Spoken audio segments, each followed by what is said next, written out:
विजनवल्लभा गिरिवरधारी विजनवल्लभा गिरिवरधारी यशोदानन्दन व्रजजनरञ्जन यशोदानन्दन यशोदानन्दन यशोदानन्दन व्रजजनरञ्जन यमुनातीरावनचारी वीरावनचारी जय राधा माधव कुञ्ज बिहारी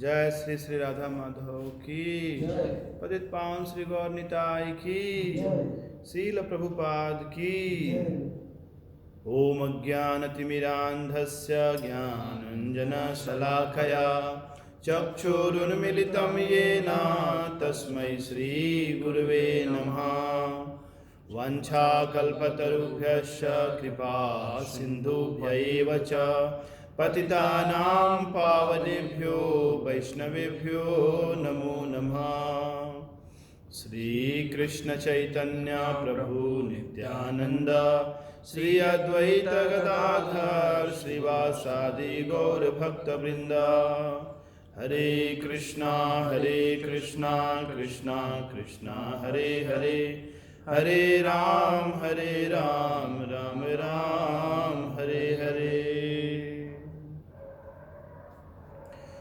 ओम नमो भगवते वासुदेवाय ओम नमो भगवते वासुदेवाय ओम नमो भगवते वासुदेवाय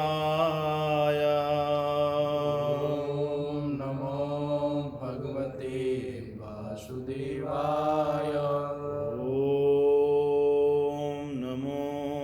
भगवते वासुदेवाय ओम नमो भगवते वासुदेवाय नारायणं नमस्कृत्य नरं चैव नरोत्तमं देवीं सरस्वतीं व्यासं ततो जयमुदीरयेत् नष्टप्रायेषु भद्रेषु नित्यं भगवत सेवया भगवती उत्तम श्लोके भक्तिर्भवती नैष्ठिकी। ग्रंथराज श्रीमद्भागवतम की ग्रंथराज श्रीमद्भागवतम 7वां स्कंद अध्याय 9 श्लोक संख्या 18। सोहम प्रियस्य सुहृदा परदेवताया लीला कथास्तव नृसिंह विरिंचि गीता अंजस तितर्म्य अनुगृणन् गुण विप्रमुक्तो दुर्गाणि ते पदयुगालय हंस संगा सोहम प्रियस्य सुहृदा परदेवताया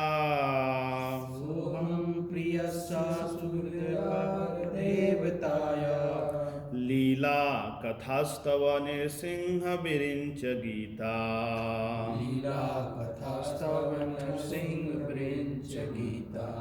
अंजस्तितर्म्य अनुगृणन् गुण विप्रमुक्तो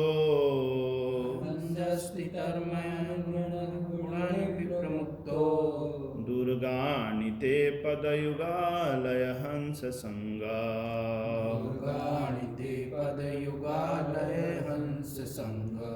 सोहम प्रियस्य सुहृदा परदेवताया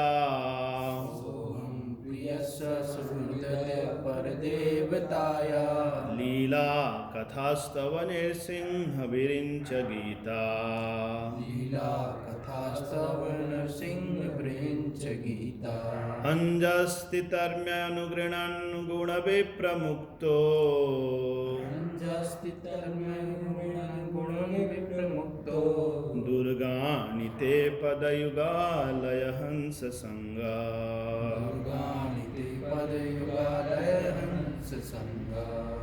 दोहराइए देखकर। सोहं प्रियस्य सुहृदा परदेवताया सोहं प्रियस्य सुहृदा परदेवताया लीला कथास्तव नरसिंह विरिंच गीता लीला कथास्तव नृसिंह विरिंच गीता अंजस्ति तर्म्य अनुगृणन गुण विप्रमुक्तो अंजस्ति तर्म्य अनुगृणन् गुण विप्रमुक्तो दुर्गाणि ते पदयुगालय हंस संगा दुर्गाणि ते पदयुगालय हंस संगा। सोहं प्रियस्या सुहृदय परदेवताया सोहं प्रियस्य सुहृदा परदेवताया लीला कथास्तव नरसिंह विरिंच गीता लीला कथास्तव नृसिंह विरिंच गीता अंजस्ति तर्मानुगृह्णन् गुण विप्रमुक्तो अंजस्ति तर्म्य अनुगृणन् गुण विप्रमुक्तो दुर्गाणि ते पदयुगालय हंस संगा दुर्गाणि ते पदयुगालय हंस संगा। यहाँ प्रहलाद महाराज की स्तुति चल रही है। प्रहलाद महाराज ने पिछले श्लोक में कहा था कि इस संसार में जो भी प्रिय है तो प्रिय का वियोग हो जाता है और अप्रिय का संयोग होता है, इससे दुख उत्पन्न होता है। और दुख को दूर करने के लिए जो हम औषधि लेते हैं, जो प्रतिकार करते हैं, उससे एक नए प्रकार का दुख की सृष्टि होती है। तो हे प्रभु, मैं भूमन भ्रमामि तव में दास्ययोगम, मैं इस संसार में भटक रहा हूँ, जन्म और मृत्यु के चक्र में फंसा हुआ हूँ, मैं बहुत दुखी हूँ। तो मुझे इस संसार में कुछ नहीं चाहिए, मुझे आप भक्ति योग, मुझे दास योग की शिक्षा दीजिए, मुझे अपने दासों के भक्त बनाने का विज्ञान बताइए। तो मानो भगवान ऐसा कहें कि ठीक है, तुम भक्ति करना चाहते हो, पर भक्ति में भी कई प्रकार की बाधाएं आएंगी और आती ही हैं, तो फिर उन बाधाओं को तुम कैसे पार करोगे। तो प्रहलाद महाराज इस श्लोक में कहते हैं कि सोहम प्रियस्य सुहृदा पर देवताया, कि हे भगवान, आप सभी जीवों के परम हितैषी हैं, परम प्रिय हैं, सुहृद हैं। मैं आपकी लीला कथास्तव नृसिंह विरिंच गीता, मैं आपके लीला कथाओं का श्रवण करके, लीला कथाओं का गुणानुवाद करके, जिसे ब्रह्मा जी विरिंच गीता, जिन्हें ब्रह्मा जी ने भी गाया है, तो ऐसी लीला कथा का श्रवण करके, कीर्तन करके मैं बहुत ही सुगमता से जो प्रकृति के जो 3 गुण हैं, गुण विप्रमुक्तो, गुणों का जो प्रभाव है, इन गुणों के प्रभाव से मैं मुक्त हो जाऊंगा। साथ ही साथ दुर्गाणि ते पदयुगालय हंस संगा, जो आपके भक्त हैं, जो परम हंस हैं, जिन्होंने आपके चरण युगल में शरण लिया है, उनका मैं संग करके, क्योंकि मानो भगवान ऐसा पूछें कि तुम्हें ये लीला कथा कहाँ प्राप्त होगी, तो प्रहलाद महाराज कहते हैं कि आपके शरणागत जो भक्त हैं वे आपके बारे में लीला कथा गाते ही रहते हैं। तो इस प्रकार प्रहलाद महाराज कहते हैं कि यद्यपि संसार में कई प्रकार की कठिनाइयाँ आती हैं और आएंगी, लेकिन मैं उन समस्त कठिनाइयों को, उन संकटों को मैं आपकी लीला कथा के बल पर मैं पार हो जाऊंगा। यहाँ पे शब्द है ते दुर्गाणी, दुर्गाणी यानी कि कठिनाई, अनुगृणन, अनुगृणन यानी कि लगातार गाते हुए, अंजस तितर्मी, अंजस कहते हैं अंजसी यानी कि बहुत सुगमता से, तितर्मी यानी पार हो जाऊंगा। गुण विप्रमुक्तो, जो प्रकृति के गुण है, इनका जो प्रभाव है, इनके प्रभाव से मैं मुक्त हो जाऊंगा। सामान्यतः प्रकृति के जो 3 गुण हैं, तमोगुण, रजोगुण, सतोगुण, इससे पार होना अत्यंत ही कठिन है। भगवान ने श्रीमद् भगवद गीता में कहा है, दैवी हेसा गुणमयी मम माया दुरत्तया, लेकिन माँ मेवा ये प्रपद्यन्ते माया मेतम तरंति ते। प्रहलाद महाराज कहते हैं कि मैं आपके भक्तों के आश्रय में रहकर, जो आपके लीला कथा गाते ही रहते हैं, तो ऐसे मैं कीर्तन करके और बारंबार श्रवण करके जो भी गुणों का प्रवाह है, मैं इस गुणों के प्रवाह से मुक्त हो जाऊंगा। आगे की प्रार्थना में प्रहलाद महाराज कहते हैं, बालस्य नेह शरणं पितरौ नृसिंहा नारदस्य चागदम उदन्वती मज्जतो नौ तप्तस्य तत्प्रतिविधीर्य इहांजश्रेष्ठा स्तावद् विभोतनुभृतां त्वदुपेक्षितानां। बालस्य नेह शरणम पितरौ नृसिंहा। हे नरसिंहदेव, देखा जाता है माता पिता बालक के स्वाभाविक रक्षक हैं, स्नेह के पात्र हैं। नारतस्य चागदम, जो आर्त पीड़ित व्यक्ति है, दुखी व्यक्ति है, रोगी है, उसके लिए चिकित्सक उसके रक्षक है। और कोई डूबती हुई नौका है या कोई डूबता हुआ व्यक्ति है, उसके लिए नाव और नाविक उसके रक्षक हैं। लेकिन ये तभी तक रक्षक हैं जब आप चाहते हैं। यानी माता पिता स्वाभाविक रूप से बच्चों का कल्याण चाहते हैं, बच्चों की रक्षा करना चाहते हैं, पर ये माता पिता बच्चों की रक्षा तभी तक कर पाते हैं जब आप चाहते हैं। जो चिकित्सक है, चिकित्सक भी मरीज को तभी बचा पाता है जब आप चाहते हैं।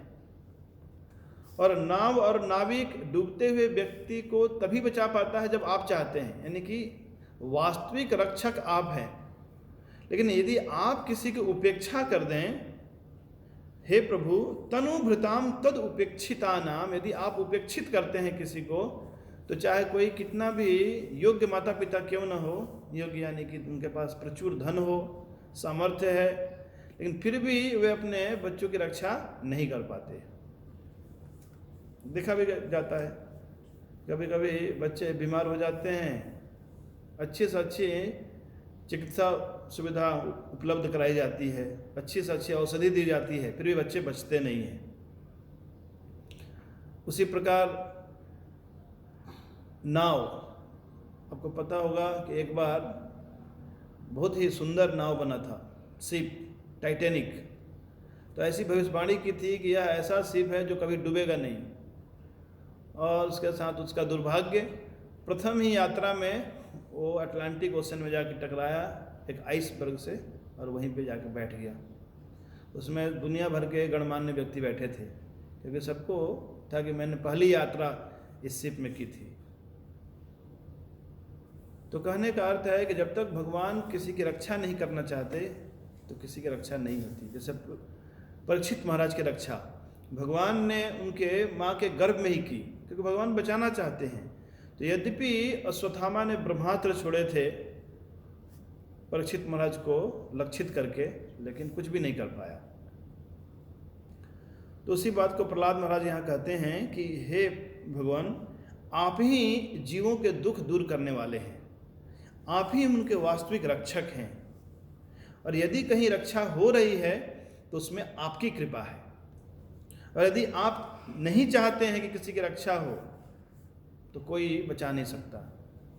मारे कृष्णा तो राखे के, और राखे कृष्णा तो मारे के। हम स्वयं प्रहलाद महाराज के जीवन में देख सकते हैं, हिरण्यकशिपु ने कितने तरीके से प्रहलाद महाराज को नष्ट करने का प्रयास किया, लेकिन भगवान उनकी रक्षा कर रहे थे। तो कोई यह कहे कि ठीक है, फिर भी ऐसा देखा जाता है कि कभी कभी लोगों की रक्षा हो जाती है। यानी कि माता पिता बच्चों को बचा लेते हैं, चिकित्सक बच्चों को या रोगी को बचा लेते हैं, कोई डूबते हुए व्यक्ति को अचानक नाव आया और उसकी रक्षा हो गई। तो फिर यहाँ पे भगवान, क्या यहाँ भी भगवान ने उसकी सहायता की? तो प्रहलाद महाराज कहते हैं हाँ, कहीं भी इस संसार में यदि किसी की रक्षा हो रही है, किसी का पालन हो रहा है, तो उसमें प्रत्यक्ष या अप्रत्यक्ष रूप से भगवान ही उसका पालन और रक्षण कर रहे हैं। तो आगे की प्रार्थना है, जस्मिन् यतो यर्हि न च यस्य यस्मात् यस्मै यथा यदूत यस्त्वपरो परो वा भावः करोति विकरोति पृथक् स्वभावा संचोदितस्तदखिलं भवतः स्वरूपम।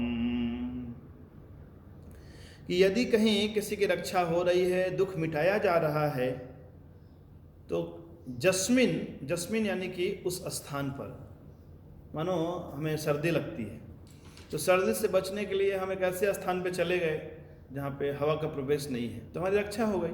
तो स्थान भी क्या है? वो स्थान भी भगवान के द्वारा एक सृष्टि है, यानी भगवान की बहिरंगा शक्ति जो प्रकृति है, तो प्रकृति से ही तो एक घर बनाया जाता है। मिट्टी, पानी और जो भी लोहा, लकड़ी, जो कुछ हमने इकट्ठा किया, ये सब तो हम लेकर नहीं आए थे। तो जिस स्थान पे आपकी रक्षा होती है, वह स्थान भी क्या है? भवतः स्वरूपम, वो भी भगवान का एक स्वरूप है, तो भगवान की शक्ति है। उसी प्रकार जिस समय पे आपकी रक्षा हुई, कभी कभी ऐसा देखा गया कि मानो कोई व्यक्ति कहीं किसी यात्रा पे जाता है, तो यदि 1 मिनट वो लेट हो गया तो उसकी ट्रेन छूट जाती है या उसकी फ्लाइट मिस हो गई और पता चला कि वो ट्रेन दुर्घटनाग्रस्त हो गई या फ्लाइट एक्सीडेंट हुआ, तो उसकी रक्षा हो गई। तो 1 मिनट जो लेट हुआ, तो ये जो समय है, ये समय भी भगवान का है। अब समय किसके नियंत्रण में है? भगवान के नियंत्रण में है। तो विशेष समय पे ही उसकी रक्षा हुई, यदि वो पहले चला हो जाता तो उसकी रक्षा नहीं होती। और जिसके लिए रक्षा होती है वो भी भगवान है, और जिस कारण से रक्षा होती है और जिस साधन से रक्षा होती है, जैसे कोई चिकित्सक है तो उसने दवाइयाँ दी, तो दवाइयाँ भी क्या है? दवाइयाँ इस प्रकृति से प्राप्त होती हैं। जो भी औषधि है, तो औषधि डॉक्टर लेकर तो नहीं आता है, तो औषधि भी भगवान की एक संपदा है। कोई चिकित्सक है तो वो सर्जरी करता है, तो कैंची, चाकू और जो स्टिचेज हैं, धागा, ये सब यूज़ करता है। तो ये सब क्या है? ये सब भी प्रकृति से प्राप्त है। तो कोई भी ऐसा कारण नहीं है जहाँ पर लोग ये सोचें कि कोई स्वतंत्र रूप से किसी की रक्षा हो गई, नहीं। उसी प्रकार यदि नाव से आपकी रक्षा हुई, तो नाव क्या है? लकड़ी से बना हुआ है तो लकड़ी क्या है? वो भी तो पेड़ पौधों से प्राप्त हुआ है। तो नाव के भी कारण कौन है? भगवान है। तो भगवान उपादान कारण भी। तो इस संसार में जो उपादान है, वो उपादान भी भगवान ने प्रदान किए हैं, इसीलिए किसी की रक्षा होती है। तो उसी बात को यहाँ भगवान कह रहे हैं, प्रहलाद महाराज कहते हैं, भावः करोति विकरोति पृथक स्वभावा।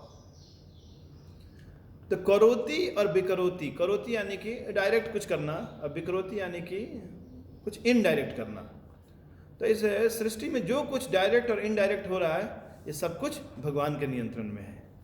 तद अखिलम, अखिलम यानी कि समग्र रूप, भवतः स्वरूपम, सब कुछ भगवान का ही स्वरूप है। तो जो व्यक्ति इस बात को भली भांति जानता है, वो स्वाभाविक रूप से भगवान की शरण लेता है। फिर भी कोई कहे नहीं, ये तो मैंने अपनी बुद्धि का प्रयोग करके मैंने ये कार्य संपादित किया है, मैंने किसी की रक्षा की है, तो भगवान कहते हैं बुद्धि भी मैं हूँ, बुद्धिर्बुद्धिमताम अस्मि, तेजस तेजस्वी नाम हम, सूर्य का प्रकाश भी मैं हूँ, शशि सूर्यो प्रभा अस्मि शशि सूर्यो। तो इस प्रकार इस चर अचर जगत में कहीं भी कुछ भी पालन हो रहा है, रक्षा हो रही है, तो उसमें भगवान का नियंत्रण है। तो प्रहलाद महाराज कंक्लूजन में कहते हैं कि हे भगवान, मैं आपकी शरण लेता हूँ।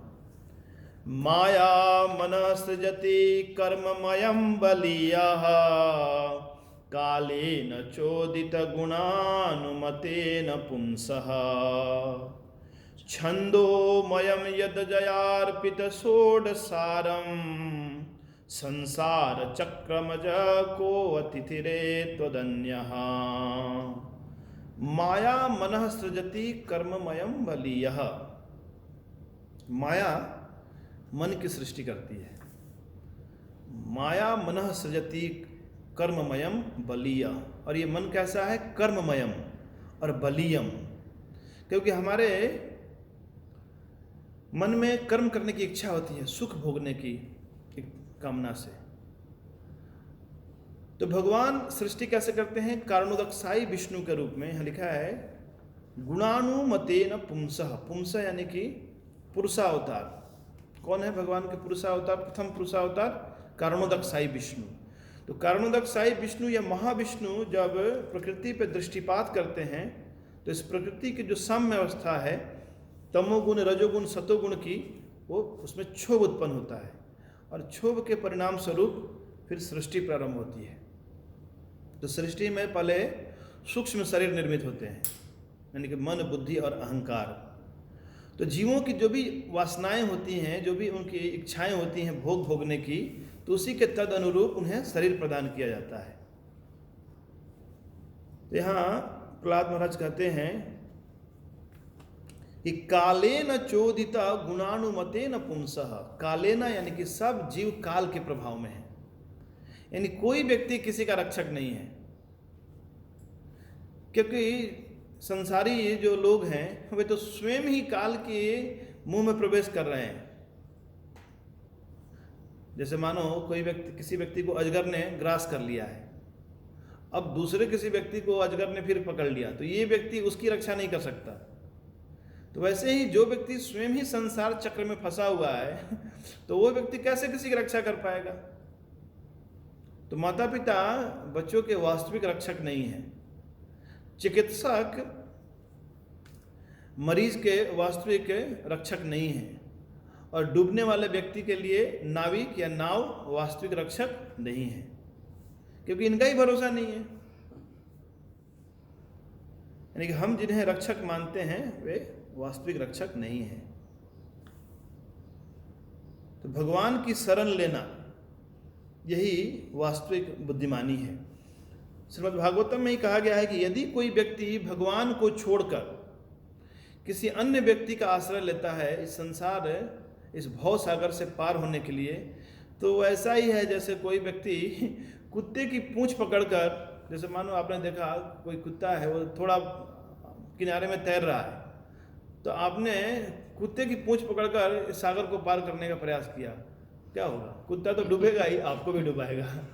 तो वैसे ही इस संसार में सभी लोग स्वयं ही दूसरों पर आश्रित हैं, वे कैसे किसी को आश्रय प्रदान कर पाएंगे? तो केवल और केवल भगवान ही वास्तविक आश्रय हैं। तो ये मन के बारे में कहा यहाँ पर प्रहलाद महाराज ने कि मन कर्ममयम है, ये मन में नए नए कर्म करने की वासनाएं हैं। बलीय में बहुत ही बलवान है। छंदोमयम, छंदोमयम यानी कि जो मन में वेदोक्त जो कर्म है, यानी कि यज्ञ करना, तप करना और वेदाध्ययन करना, यानी इन कार्यों में मन लगता है। मन भगवत भक्ति में प्रयुक्त नहीं होता। मन को लगता है क्या भगवान की भक्ति करनी, कुछ ऐसा कठोर तप करना चाहिए, यज्ञ अनुष्ठान करना चाहिए जिससे स्वर्ग सुख की प्राप्ति होगी या मोक्ष की प्राप्ति होगी। तो स्वाभाविक रूप से ही ऐसा मन भगवत भक्ति में, शुद्ध भक्ति में प्रवृत्त नहीं होता। यहाँ लिखा यद जया अर्पित षोडसारम, लेकिन भगवान की जो माया प्रकृति है उसके द्वारा षोडसारम, षोडश कहते हैं किसको? 16।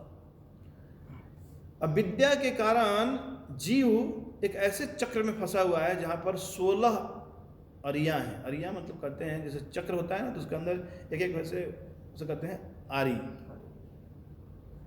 तो वैसे ही 11 हो गए हमारे 10 इंद्रियां, कर्म इंद्रियां और ज्ञान इंद्रियां 10, और एक मन 11, और 5 जो तन्मात्राएं हैं, रूप, रस, गंध, स्पर्श और शब्द, इसको मिलाकर 16। तो शुद्ध जीवात्मा इस 16 प्रकार के विकार में फंसकर नाना प्रकार से कष्ट पाती है। तो आत्मा के भीतर हर्ष, विषाद, मान, अपमान, सुख, दुख, ये जितने प्रकार के जो अनुभव हैं, ये क्यों है अनुभव? क्योंकि आत्मा अपने स्वरूप को भूलकर इस प्रकृति से अपनी पहचान करती है, प्रकृति से तदात्म कर लिया है। क्यों? अविद्या के कारण। तो कुल मिलाकर प्रहलाद महाराज कहते हैं कि मैं अविद्या से ग्रस्त होने के कारण इस संसार चक्र में फंसा हुआ हूं, और इस दुष्चक्र है, यह बहुत ही प्रचंड है, असहनीय है। मैं यहां से निकलना चाहता हूं प्रभु। पहले कहा प्रहलाद महाराज ने, मैं इससे भयभीत हूं। मैं आपके इस विकराल स्वरूप को देखकर मैं भयभीत नहीं हूं। मैं भयभीत हूं कि मैं इस चक्र में अभी पिसा जा रहा हूं। मैं इस चक्र से मैं बाहर कैसे निकलूंगा? तो आगे प्रहलाद महाराज अपनी प्रार्थनाओं में कहते हैं कि कैसे जीव और भगवान ये दोनों कैसे पृथक हैं, क्योंकि जीव तो माया के वशीभूत है, लेकिन भगवान माया से परे हैं। सत्वं हि नित्य विजितात्म गुण स्वधाम्ना कालो वशीकृत विसृज्य विसर्ग शक्ति चक्रे विसृष्टमजयेश्वर षोडशारे निष्पीड्यमानमुपकर्ष विभो प्रपन्नम। हे प्रभु, आप माया के गुणों को बस में रखे हुए हैं। विजितात्म गुण, सब जीव क्या है? माया के बस में है, और माया भगवान के बस में है। स्वधामना, भगवान अपनी स्वरूप शक्ति के द्वारा प्रकृति के गुणों को नियंत्रित करते हैं। कालो वशीकृते विसृज्य विसर्ग शक्ति, भगवान की एक शक्ति है काल शक्ति। काल शक्ति के द्वारा विसृज्य और विसर्ग, विसर्ज्य यानी कि जो भी सृष्टि होती है वो काल के द्वारा ही सृष्टि होती है। चक्रे विसृष्टमजेश्वर षोडशारे, चक्रे का अर्थ यहां पर संसार चक्रे, और मैं इस संसार चक्र में फंसा हुआ हूं। विसृष्टम, अजम कहते हैं माया को, यानी जो माया शक्ति है भगवान की, इस माया शक्ति के द्वारा इस प्रकार जो 16 जो अरो वाले जो चक्र है, इसमें मैं किस प्रकार पिसा जा रहा हूं? निष्पीड्यमानम, निष्पीड्यमानम मीन्स पेरा जा रहा हूं। जैसे गन्ने को ऐसे चक्की में लगा के पेरते हैं, देखा होगा आप लोगों ने, उससे जूस निकालते हैं। तो वैसे ही आत्मा को इस संसार चक्र में पेरा जाता है, एक शरीर से दूसरे शरीर, दूसरे शरीर से तीसरे शरीर, और हर शरीर में जीवात्मा सुखी होने का प्रयास करता है। तो प्रहलाद महाराज कहते हैं कि मैं इस प्रकार इस संसार चक्र में पिसा जा रहा हूं। हे भगवान, हे सर्वशक्तिमान, हे सर्वसमर्थ, कृपया करके माम उपकर्ष, मुझे आप बाहर निकालिए, क्योंकि मैं आपके शरण में हूं। प्रपन्नम, यहाँ पे श्लोक में है निष्पीड्यमानम उपकर्ष विभो प्रपन्नम, क्योंकि मैं इस संसार चक्र में पेरा जा रहा हूँ, पिसा जा रहा हूँ, इसलिए आप मुझे यहाँ से बाहर निकालिए। जैसे कभी कभी आपने देखा गन्ना पेरते हुए गन्ना फंस जाता है उसमें तो उसको उल्टा चला के उसको बाहर निकालते हैं। तो उसी प्रकार कौन बाहर निकालता है? जो चला रहा है वही बाहर निकाल सकता है। तो भगवान चला रहे हैं पूरे संसार को, तो इस संसार चक्र से बाहर कौन निकाल सकता है? भगवान ही निकाल सकते हैं। तो मानो भगवान कहें कि हे प्रहलाद, तुम्हारे मन में इतना वैराग्य क्यों आ रहा है? संसार चक्र से तुम बाहर क्यों निकलना चाहते हो? तुम अपने पिता का राज्य भोगो, पिता की मृत्यु हो चुकी है, राज सिंहासन पर बैठो, और तुम चाहते हो इस लोक में नहीं रहना, तो ठीक है, तुमको मैं स्वर्ग का राजा बना देता हूँ, लोकपालों का ऐश्वर्य भोग प्राप्त करो। प्रहलाद महाराज कहते हैं कि हे प्रभु, ये सब मैंने देख लिया, उन सब की क्या स्थिति थी। तो आगे की स्तुति में प्रहलाद महाराज कहते हैं, दुष्टा मया दिवि विभो अखिलधिष्यपानाम् आयु श्रियो विभव इच्छति याञ्जनोऽयम् ये अस्मति पितु कुपितहास विसृजिं ये अस्मत् पितु कुपितहास विजृंभि भक्तभ्रू विस्फुरजितेन लुलिता सतुते निरस्तः दृष्टा मया दिवि विभो अखिलधिष्य पाणानाम् आयु श्रियो विभव इच्छति अंजनोयम् ये अस्मित् पितुः कुपितहास विजृम्भिभत्रभू विस्फुर्जितेन लुलिता सतुते निरस्तः। दृष्टा मया दिवि, दृष्टा मया दिवि यानी कि मैंने देख लिया। दिवि कहते हैं स्वर्गलोक के मिलने वाले भोगों को। प्रहलाद महाराज कहते हैं, हे प्रभु, मुझे आप भोगों का लालच न दीजिए कि मैं सब देख लिया कि जो देवताओं को जो भोग प्राप्त है वे क्या है। अखिल धिस्य पाणाम, अखिल धिस्य पाणाम यानी समस्त लोकपालों की क्या है वहां पर? आयु, बहुत लंबी आयु है। श्रियो, उनके पास बहुत धन है। विभव, उनका वैभव है। इच्छति यांजनोयम, इच्छति यानी जो समान व्यक्ति जिसकी कामना करते हैं, ये सब कुछ वहां प्रचुर मात्रा में है।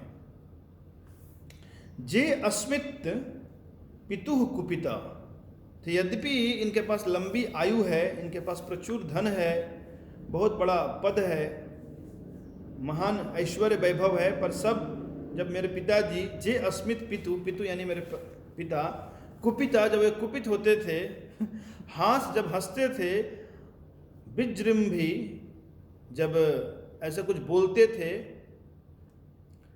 तो तभ्रू, तभ्रू जिम्भृत, तभ्रू जिम्भृत कहते हैं कि अपनी जब भौवें टेढ़ी करते थे तो क्या होता था, ऐसे लोकपाल भयभीत हो जाते थे। देवता अपनी जान बचाकर भाग जाते थे देवलोक से और जाके मेरू पर्वत की गुफाओं में जाकर छुप जाते थे। विस्फुर्जितेन, विस्फुर्जितेन लुलिता, मेरे पिताजी के ऐसे हंसने से, मेरे पिताजी के कुपित होने से और कुछ बोलने से इनके लोक ध्वस्त हो जाते थे। लुलिता शब्द का अर्थ है ध्वस्त होना। तो मैं ऐसे देवताओं के भोग को पाकर क्या करूंगा? देवता जब इतने भयभीत रहते हैं, थर थर कांपते हैं, तो मैं यदि इन सुख सुविधाओं को यदि प्राप्त कर भी लूं तो इसमें सुख क्या है भगवान? तो मानो भगवान कहें ठीक है, तो तुम देवलोक और जो लोकपाल है इनका सुख नहीं चाहते, तो क्या तुम अपने पिता का साम्राज्य चाहते हो? बोलते नहीं नहीं, अभी मैंने देखा आपने स तू निरस्ते, स तू ते निरस्तः, आपने अभी मेरे पिता को भी निरस्त कर दिया। अभी आपने मेरे पिता को आपने ऐसे चीर कर मार डाला है। तो इस संसार में चाहे कोई व्यक्ति कितने भी भोग और ऐश्वर्य को क्यों ना प्राप्त कर ले, हमेशा भयभीत रहता है। और प्रहलाद महाराज इस बात को भली भांति जानते हैं। इसीलिए न तो वे देवलोक के भोग को चाहते हैं और न हिरण्यकशिपु का ही पद चाहते हैं। तो मानो भगवान पूछ रहे हो कि अरे प्रहलाद, तुम्हें आखिर चाहिए क्या? तुम किस वस्तु को श्रेष्ठ मानते हो? तुम्हारी इच्छा क्या है?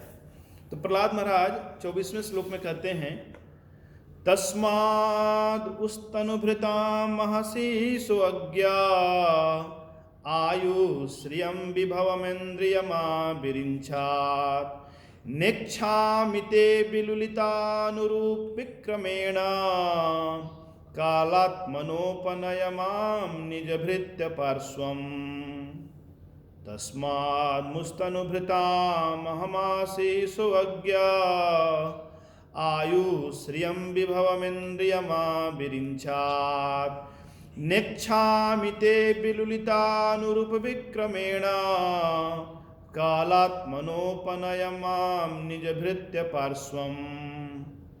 प्रहलाद महाराज कहते हैं, तस्मात् इसीलिए, मुस्तनुभृताम आशीषो अज्ञा, तनुभृताम यानी शरीरधारियों के द्वारा जो इच्छित जो वरदान है, आशीष है, उसे मुझे पता है वे क्या चाहते हैं। संसार में लोग यही लंबी आयु चाहते हैं, धन चाहते हैं, वैभव चाहते हैं और इंद्रिय सुख चाहते हैं। यहाँ तक कि ब्रह्मलोक तक भी विरिंचात यानी ब्रह्मलोक तो के भोग ऐश्वर्य इन चीज़ों की मुझे प्राप्ति की कोई कामना नहीं है। न इच्छामि ते, मेरी इच्छा नहीं है। विलुलिता ध्वस्त होने वाले हैं ये सब। कैसे ध्वस्त होते हैं? कालात्मनु, हे भगवान आपके काल स्वरूप के द्वारा, उरु विक्रमेण, आपके पराक्रम से ब्रह्मलोक तक के सारे सुख ध्वस्त हो जाते हैं। तो मुझे फिर क्या चाहिए? उपनया माम, उपनया, मुझे आप निकट ले चलिए, मुझे निज भृत्य पार्श्वम, भगवान के जो भृत्य हैं, जो दास हैं, उनके निकट मुझे आप ले चलिए, मुझे आप अपने भक्तों के का संग प्रदान कीजिए प्रभु। मुझे आप देवलोक और ब्रह्मलोक और ये लोकपालों का पद नहीं चाहिए। तो प्रहलाद महाराज की क्या अनुभूति है कि जो लोग इस संसार में, लिखा ना यहाँ पिछले श्लोक में आया था, इच्छति जन जनोयम, इच्छति यान जनोयम, जो चीज, जिस चीज की इच्छा सामान्य जन करते हैं उस चीज की इच्छा प्रहलाद महाराज नहीं कर रहे हैं। प्रहलाद महाराज क्या चाहते हैं? अपने भगवान के भक्तों का संग चाहते हैं। तो एक तरफ है संसार का पूरा भोग ऐश्वर्य और दूसरी ओर है भगवान के भक्तों का संग। तो प्रहलाद महाराज क्या चुनते हैं? क्यों चुनते हैं? क्योंकि भक्तों का संग संसार चक्र से मुक्त करने वाला है और भौतिक व्यक्तियों का संग क्या है? संसार चक्र में फंसाने वाला है। तो प्रहलाद महाराज इस संसार के समस्त प्रकार के भोग ऐश्वर्य की नश्वरता का अनुभव कर चुके हैं, यद्यपि उनकी आयु महज 5 वर्ष की है।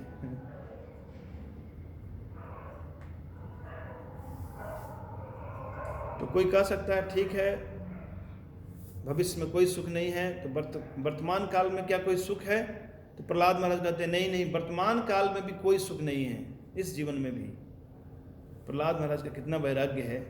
कहते हैं कुत्रासिसा श्रुति सुखा मृग तृष्णे रूपा क्वेदम कलेवरमसे सरुजाम विरोहा निर्विद्यते न तु जनो यद्पीति विद्वान् कामानलम मधुलवै समयंदुरापै। कुत्रासिसः, कुत्र कहाँ, हे प्रभु इस संसार में वर्तमान में कहाँ सुख है? और यदि कुछ सुख है भी तो श्रुति सुखा, बस सुनने भर में सुख है।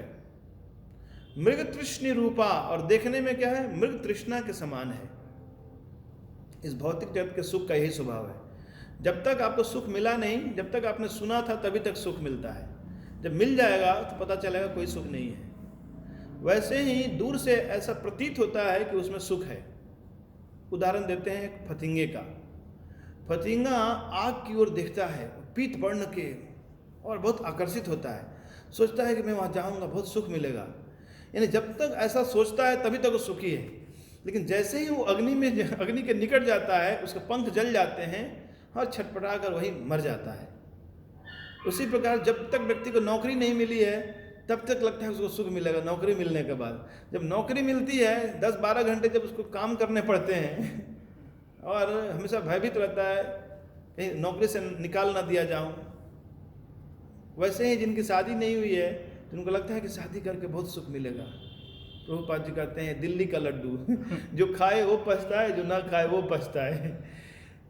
तो संसार के समस्त भौतिक जो भोग हैं उसका यही वास्तविक स्वभाव है, केवल सुनने भर में सुखदायक है और बस दूर से देखने में ऐसा प्रतीत होता है जैसे मृग तृष्णि रूपा। रेगिस्तान में दूर से दिखाई देता है वहाँ पानी है, लेकिन जैसे ही वहाँ जाता है मृग, वहाँ पानी नहीं मिलता, फिर कहीं और दिखाई देता है। तो ऐसे ही व्यक्ति सोचता है इस नौकरी में सुख नहीं मिला, शायद दूसरे नौकरी से सुख प्राप्त होगा। शायद अजमेर में नौकरी करके सुख नहीं मिला, जयपुर चला जाऊंगा तो सुख मिलेगा, दिल्ली चला जाऊंगा सुख मिलेगा, शायद भारत से अमेरिका चला जाऊंगा तो सुख मिलेगा। इस प्रकार सुख का अन्वेषण करता है, लेकिन सुख कहाँ है? सुख बाहर में नहीं है।